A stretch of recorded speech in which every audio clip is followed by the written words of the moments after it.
एक असावे जळते मन अन एक उतावेळ श्रावण.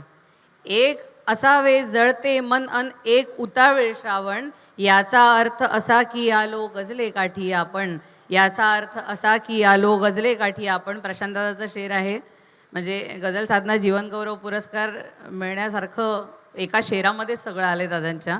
आणि या शेरानंतर अमोघजींचा एक शेर आहे की नका वाजवू टाळ्या आता गझल नवीही रचल्यावरती.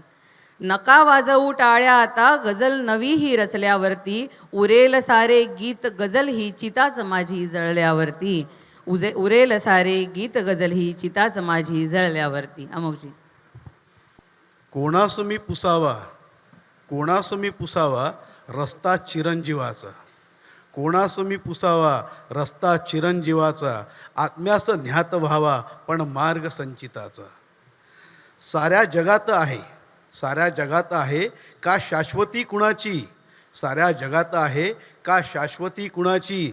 आभास फक्त होतो आहे कसा फुकाचा.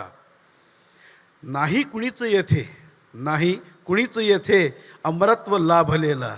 नाही कुणीच येथे अमरत्व लाभलेला. आला तसाच जातो पायिक राघवाचा. ना कोणती तिजोरी, ना कोणती तिजोरी कोंडू शकेल त्याला. ना कोणती तिजोरी कोंडू शकेल त्याला. आत्मा विमुक्त होतो पथ शोधतो हिताचा. शेवटचा शेर घेतो. कोणीतरी असावी, कोणीतरी असावी वरती अशीच शक्ती. कोणीतरी असावी वरती अशीच शक्ती. तेथे निघून जाता समजेल अर्थ त्याचा. कोणास मी पुसावा रस्ता चिरंजीवाचा. आत्म्यास न्यात व्हावा पण मार्ग संचिताचा. धन्यवाद. वा वा वा.